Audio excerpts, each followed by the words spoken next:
So some of the questions, one of the questions I got is, what is my opinion on the rise of AI in the use of music? Using it to generate music, alter voices and stuff, right? And I think it's like any tool. You can use it for constructive and useful and interesting things, or you can abuse it, right?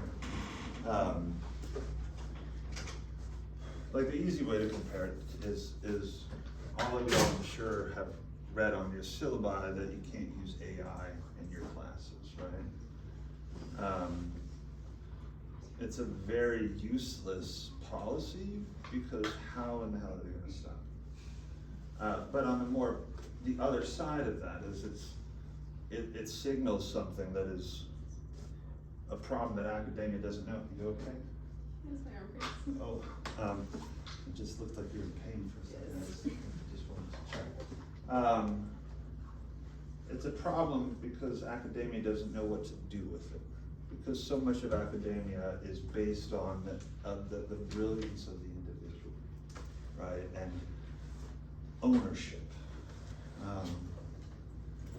And because it hit the market so quickly and was taken up so fast, people haven't quite figured out how to implement it purposely in their teaching, right? And so, on the one hand, it's a stupid thing to resist because you're not getting out of it, right? Like it's now in everything, right? And at some point, you're all going to need to know how to use it, not to have it write something for you, but to use it to write with, right? And that requires learning how to guide the prompts, ways that you can shape it and stuff, right? And that hasn't been figured out exactly. You're going to see more of that in the next few years. AI for music, I think, is very similar. I think AI for music is a really interesting possibility because it taps into the possibility of creating a new reference point for sound. To create sounds that maybe people don't know how to perform, but they have it in their head, right? And I think just one of the things that I think is a way of thinking about this is there's this guy, Brian Eno. You all familiar with Brian Eno at all? Some of you? Okay. Yeah, or Roxy Music, or any number of other things. He's an important guy. But he does a lot of ambient stuff. And, sorry, I hate this. It's right at my eye level. Anyway,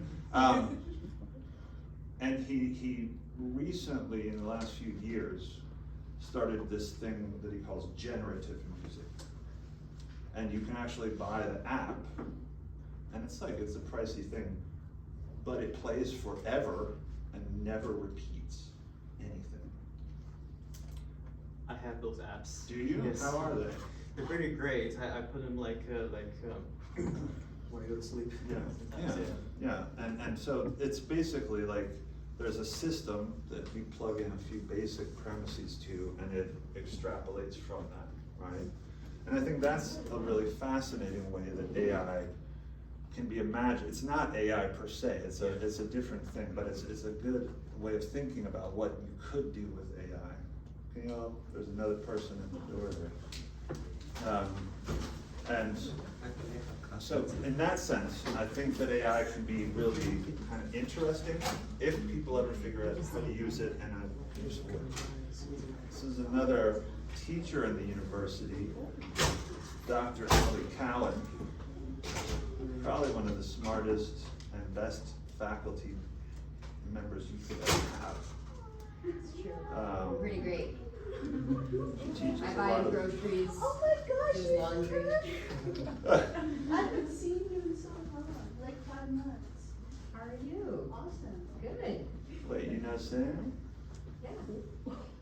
Yes. So she teaches, if you have to take an art class, she teaches a lot of the art classes that people have to take. And I recommend that she make the effort to sign up for her class, because she's easily the greatest teacher I've ever known. Shucks. Shucks. Consider myself lucky that she accepted me as her husband. That's the other side of why she's here. It's just-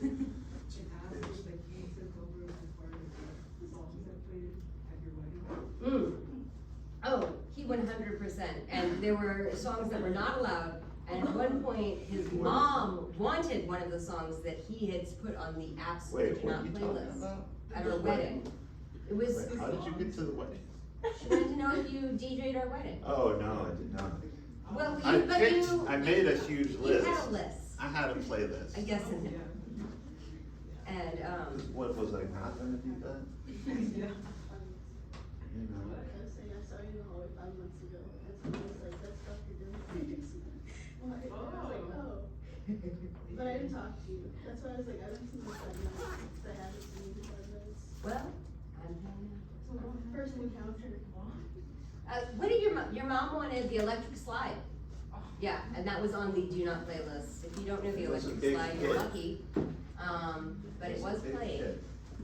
And she did dance to it, and he stayed far away. And I don't know if he's told you that the kids would much rather be in the car with me, cause I let them pick the music. He does not let them pick the music. But he does know, like, all the Taylor Swift songs. Yeah, I saw the other. And you know what his favorite song is right now? Hot to Go. No, I hate it. I wake up every day and it just is running through my head. He sings it constantly though, and changes the words to it all. I can't escape it. Like, seriously. And my kids know this. And they they play it right as I walk in or something, you know? And it's- yeah, maybe, but no. It's just, it colonizes the mind in such a nefarious way that it hurts. Because I've got some Because I very can't good stop it. Maybe at 11 you're just in denial. Yeah, we all did. It's just old. We went to Olivia Rodrigo. You know, and the sad thing is that it used to be like Taylor Swift songs that I would wake up singing. Oh, well, there you go. And then Olivia Rodrigo song, and now we're on that song. And it's just that line. You gotta get with me. Over. It's not that I'm opposed to her music. We saw her perform actually with Olivia It Rodrigo. was the biggest concert. Because we took the kids to see I it. had only been. And small shows. it was fine, right? So But for me. I'm sorry, this isn't a fair place for me to stand. It feels like I'm looming over because. But this is what happens when you mention Hot to Go to me. The head blows up. And now I'm gonna be singing it all day. Drives me nuts, nuts, They like the nuts. music. Anyhow, thanks for that, wife. You're welcome. I'm gonna have it playing loud on Alexa when you walk in the house. Show See me in a and pop out. star that's not a But side. she doesn't know is I have headphones in my head. Noise canceling headphones, very important. Yes, See the headphones? Always have I one. do always have. Yeah, it's always appreciated. But anyhow, if any of y'all are taking art history classes as part of your requirements, look for her name, it's Keowyn. She's the best. And I'm not saying that because she's married to me, I'm saying that, I had 3 people Because shake my hand after she's- class saying they appreciate the lecture. like the first day of class, there was a line, first day, there was a line waiting to hug her. What the hell? It's kind of weird. Like, I have to keep the door shut so that people don't leave. Because I'm evil, of course. No, it's because everybody hates writing. And also maybe, I'm also way shorter than him, Yeah. you may have guessed, so. it yeah, makes I'm a me real less intimidating fella. intimidating. I am over 5 feet with these shoes on. There's an art club that you. Our daughters are taller than her now. Yes, our daughters are taller than us. It's real cute. This causes her undue anxiety in the same way that I got a tattoo of the HOTT date is they on my outgrew head. me.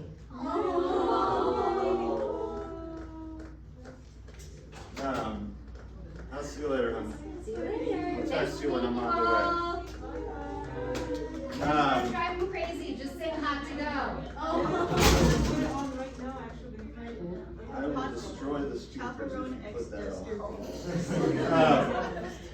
on. So there are other questions that I was given.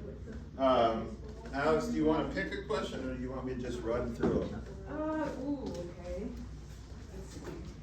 I don't know the questions. I guess we can start bringing up like how. Why don't you just be a questioner and I'll be an answerer? Okay. Unless y'all have questions of your own, I'm happy to answer them. Well, let's do, we've already done, AI was Alice, so let's do one of the longest questions, which was, Wait, what was her name?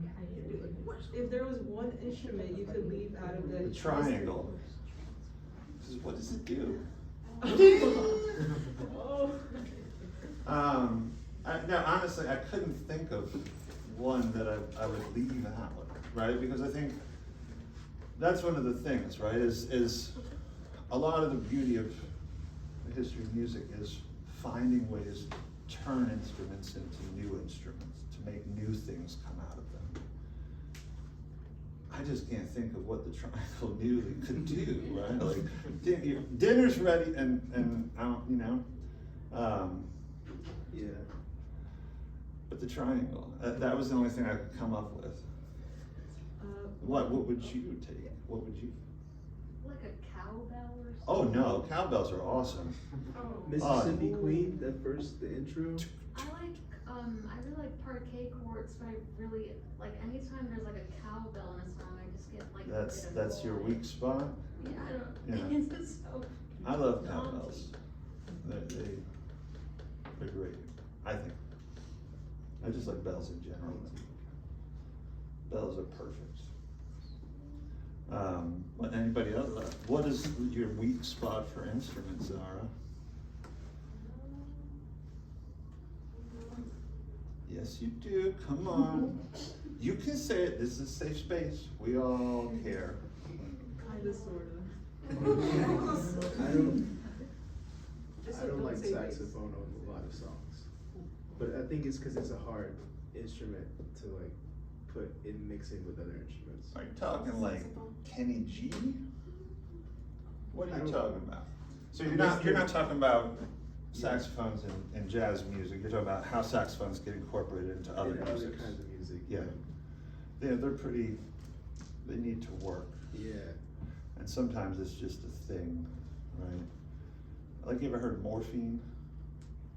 Morphine is this group, really kind of dark and interesting stuff, but one of the main instruments is the sax.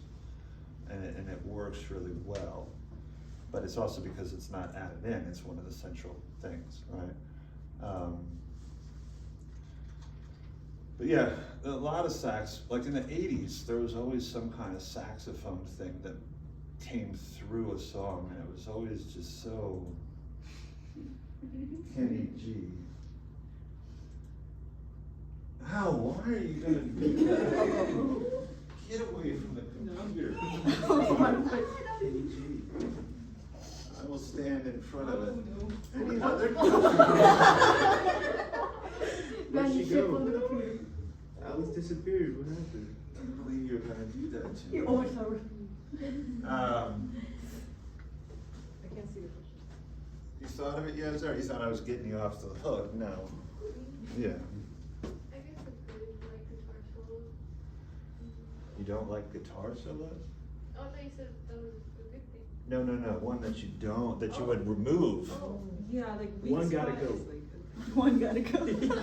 If you got one that's not gonna be around anymore, what's it gonna be?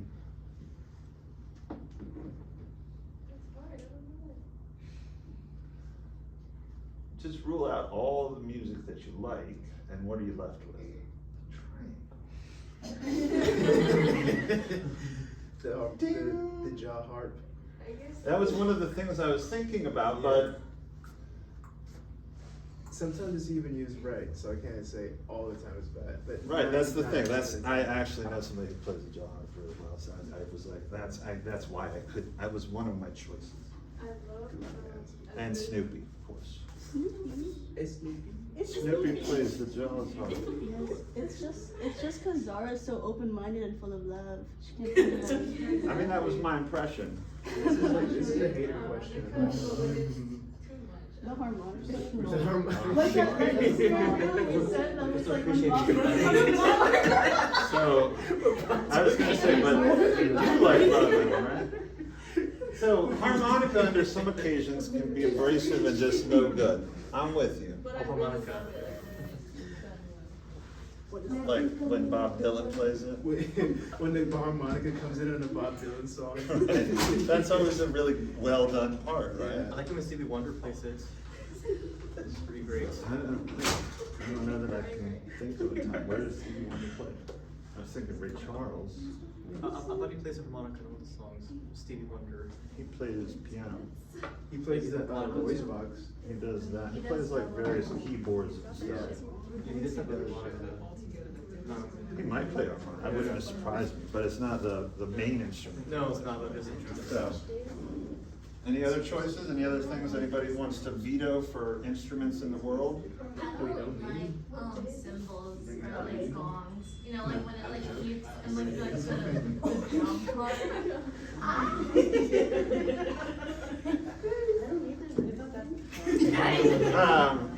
Okay.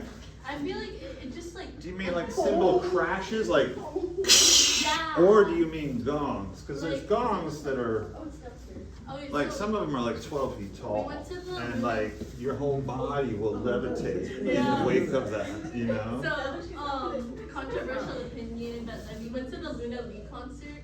We were in the front row, and I didn't know any of the songs, so I was just like staring at her. You're like, Yeah. We went for. She was like a little bit above us, so I had to be standing like that. A little Yeah. bit. She's so small. And then there was like I was hungry and I was tired because we were standing there waiting for her to get like out on the stage.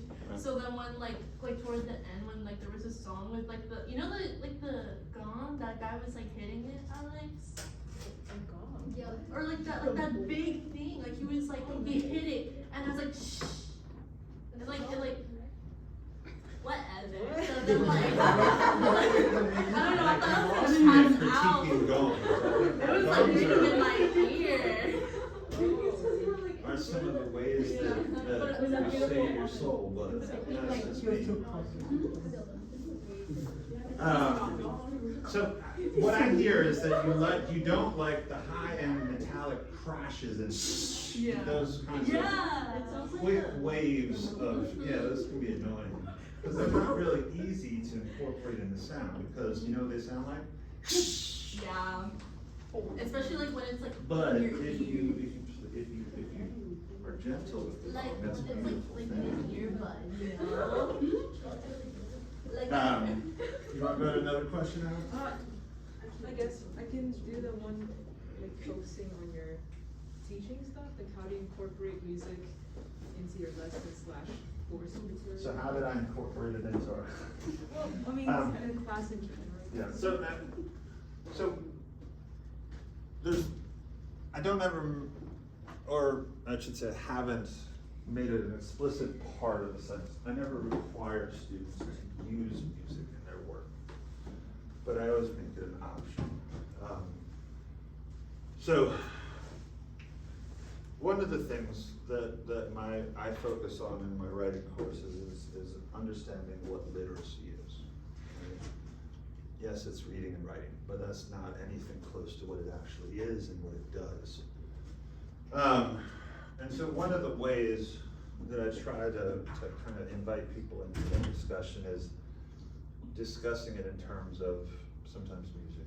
Right? For example, anybody, Eric B. and Rakim, fans of Eric B. and Rakim? Okay. So I would, important hip hop from 80s, mid 80s on, and then Rakim goes soul. And the reference point for how great Nas was Rakim before him. Rakim is famously compared emceeing to Coltrane playing saxophone. That he listened to Coltrane playing the saxophone as a way to think about how his delivery could be done, right? So in my classes, at different points, I've had students composing what they call multimodal assignments. Assignments that draw on more than just text on the word, like text on a page, right? And one of the options would be to do things like, you could do a photo essay, and you could use music to kind of emphasize some theme in it, or you could use it that way. But also in terms of, one of the things that I would have students do is they could create videos, and they could incorporate the music as a rhetorical choice for setting a mood or for accenting something inside that video, right? So those are some of the ways that it factors into directly into some of the assignments. But I use it as a reference point a lot to talk about things like writing, and especially in hip hop. I do it a lot with hip hop because if you look at the history of hip hop, it's one lesson after the other about literacy and the importance of writing and rewriting. I think we played Good. Lose Yourself, right? And then Yeah. you played Good. It was a good day. Oh, I think the music video, like That's true. one is like teachers like how it's like a narrative. Yeah, yeah. So I use it a lot of ways that the students are familiar with it, but a lot of the things that we teach in writing are structures that you're already familiar with, right? You know, a story starts at a beginning and it has an end, right? And it moves through successive pieces of interesting information that builds the action, right? Songs do this, movies do this. It was a good day, does this. So I use it in terms to try to make writing more palatable, right? And I use it as a way to give students an in with, if they're interested in stuff, right? Like in one of the ways people think about literacy is just reading and writing. One of the things that doesn't actually account for is that it's much more than that, right?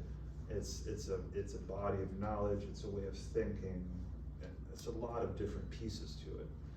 And so I use record collecting as an example of literacy, because people who are record collectors are seriously versed in lots of minutia. You're like, oh, this in the runout it says W, right? Like of the LP.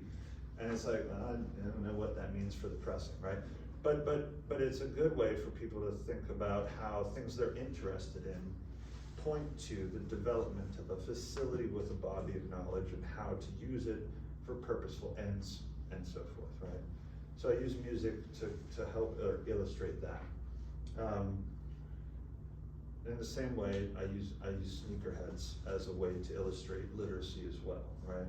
Sneakerheads have to know a lot of different stuff, and they have to be able to train their eye to look at and identify these things.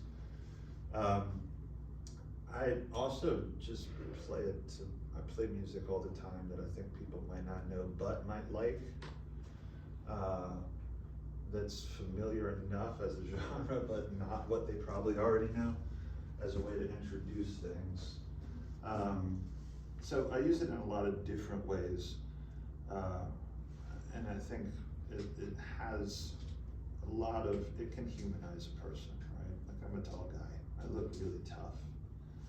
I know that's not true, but my wife likes to say that I'm intimidating, which maybe I am. I don't know.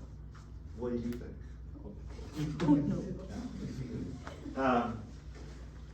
But it is one of those things, right? I'm always aware of my position I'm the minority inside of this college, right? And yet I'm also in a position that has, for many people, historically been invested with authority, right? And that authority has been wielded without really reflecting on what does that mean to be in that space, to be you, to have that authority, and how should you use it, right? So I use a lot of music because it can be another way to break what is before you, right? So there's that, right? It's a way to open students, invite students into conversations, into a relationship with you that's not predicated on their history with teachers in these roles and these positions and these sorts of things, right? And it's something I think that every teacher should be mindful of, right? But the history of white figures teaching in minority spaces in America, because I study this stuff, is horrific, right? And that's something that I always try to bring to bear in thinking about how I position myself in the class and how I teach and so forth, right? Music is one of the ways that can be unpacked. Also, slouching or leaning against things is another thing that's very effective. Or sitting on things is very effective. But yeah, so I use music in a lot of different ways. Right? Like if you look at lyrics from Rakim, it gives a very good example of how literacy matters in everyday life and what kind of different forms it might take. So it can be very instructive. So lots of different ways, I suppose. Don't do it. No. I want to bring up that he once played like this in class. I ended up really liking. Oh yeah, playing lips. And I ask students what they're listening to.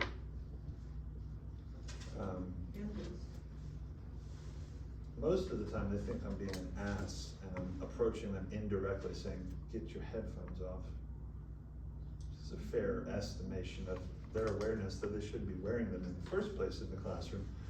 But it's always just, I'm curious what people are listening to, right?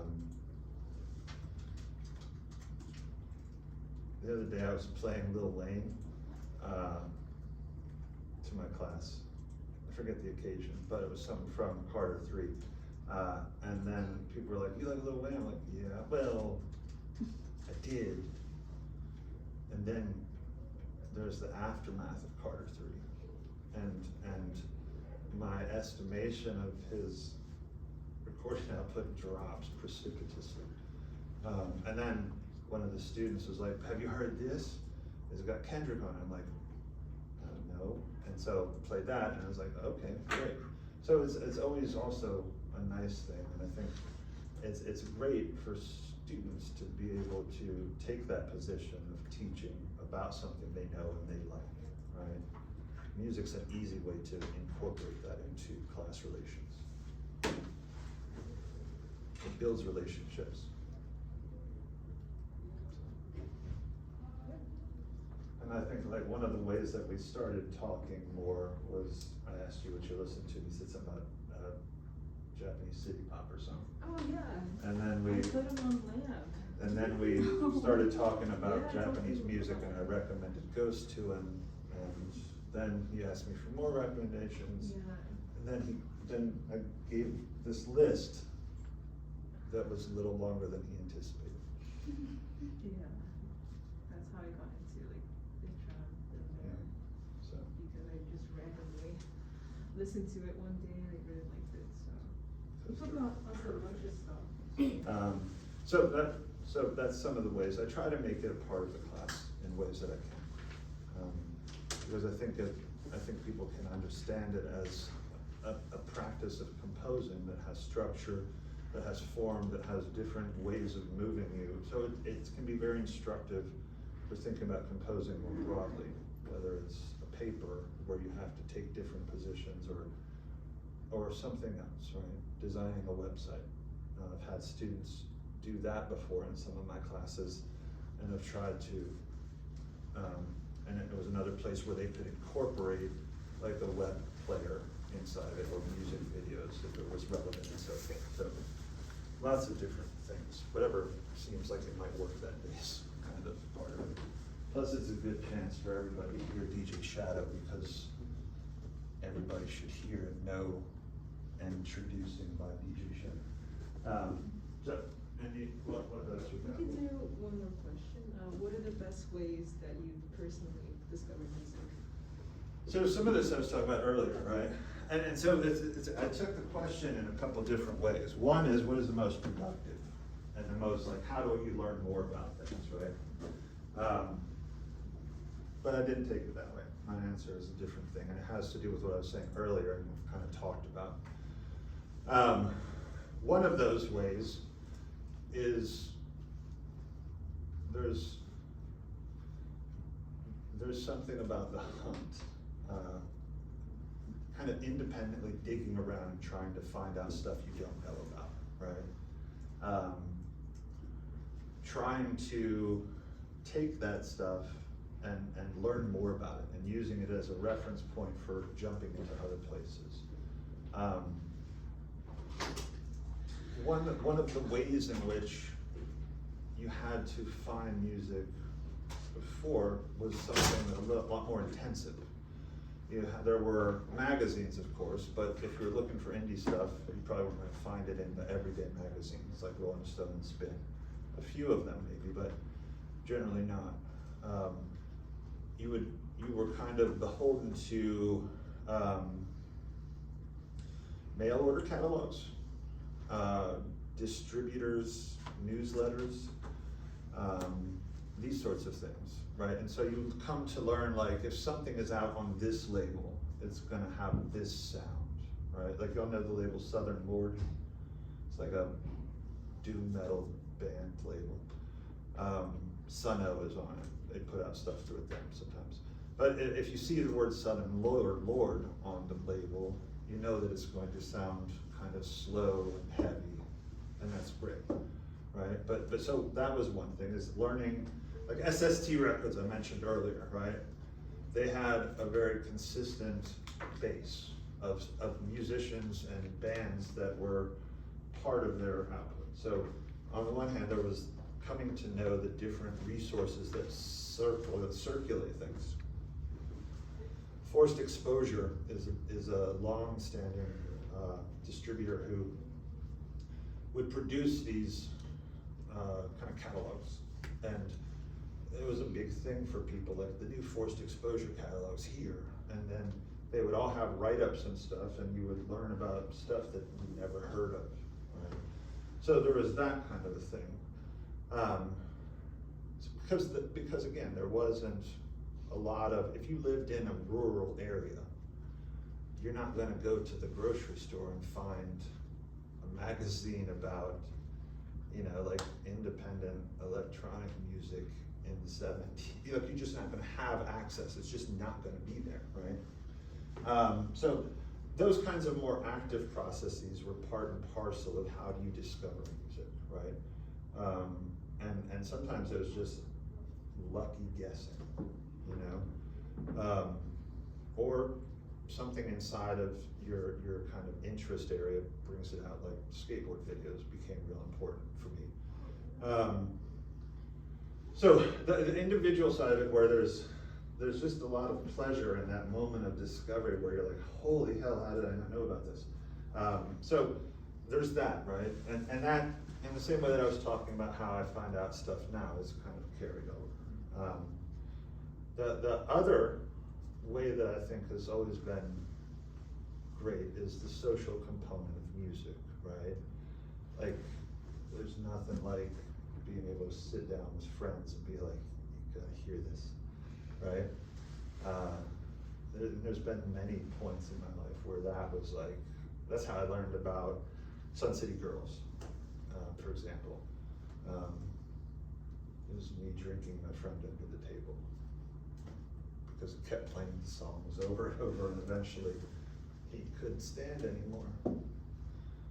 He fell over. Anyway, so that's the social component of it, I think, is really important. I think that because it provides a measure that you just don't get from whatever source you're reading, right? Unless you become familiar with some of the kind of big rock critics over the years, people like Lester Bangs, who have a long history of having a very distinct critical style. And if you know those stylists, then you come to know their record taste and their musical taste and you come to just use them as a reference point. It's like, oh, well, if Bangs likes this, I'll just pick it up, right? So there's this kind of air of trusted authority, right, or respect.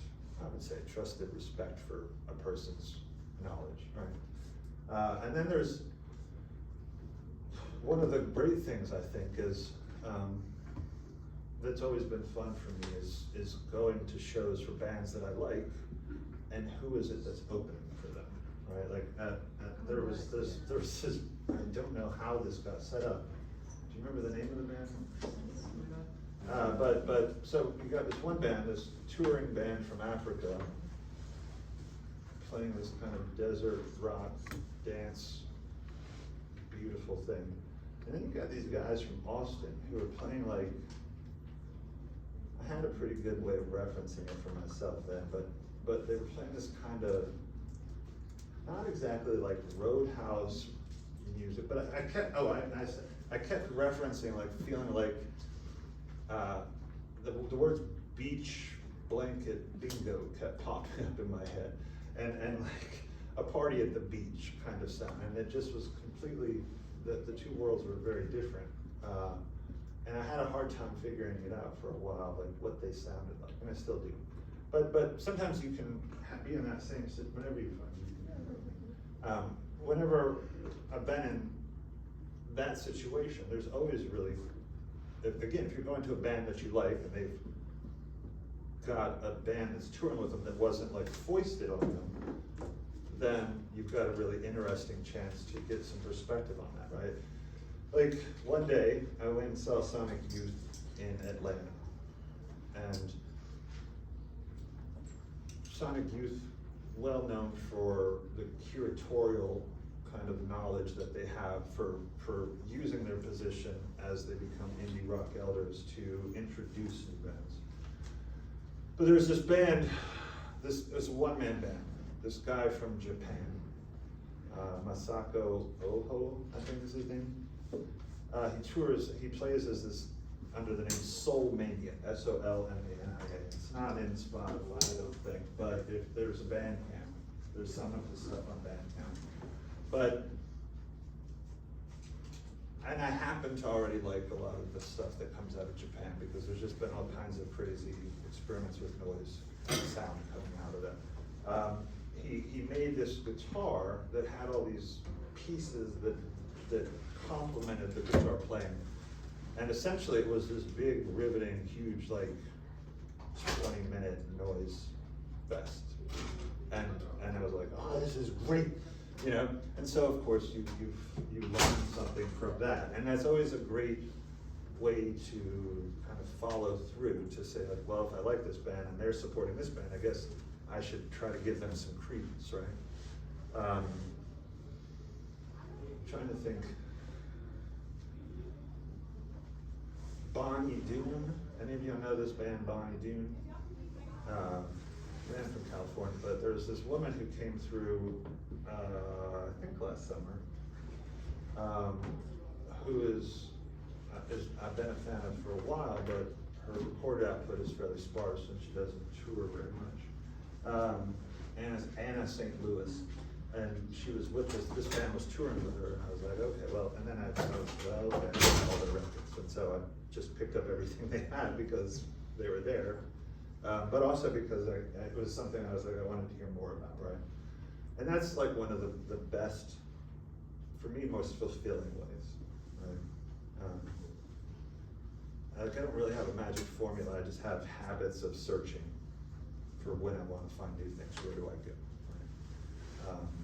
But I was talking with the officers about starting, or I was texting, messaging, whatever, it was on Discord, about starting a forum for like weekly record updates, like what's coming out this week, right? And using it that way. So, but that's, you know, it's, and then sometimes there's just digging, like, you all know the term crate digging? It's going to the record store and digging out all those like dusty ass things underneath the bins where you're hoping to find some kind of treasure, right? And sometimes you do, you know? On Spotify at least, there's so there's always this little thing on the bottom. Right, the fans also like, yeah. Yep. And then the appear zone is always kind of fun too, Yeah. you know, because sometimes if it's a genre thing, then it's a good way into stuff, right? Like if you like shoegaze, right? There's some really great shoegaze playlists that have been curated that will touch on some of the roots, like some of the stuff that I showed earlier, like Ride, or, well, usually not Ride, but My Bloody Valentine and Swerve Driver. But then they bring up a lot of people who have followed in the wake of that as a resurgence. People like Nothing, for example, and it's a great way to find those links that, because, and then there's also just like a band, there's a website that's like, what's new in shoegaze, which is insane. Every week they've got like 20 different band camp things posted about new shoegaze.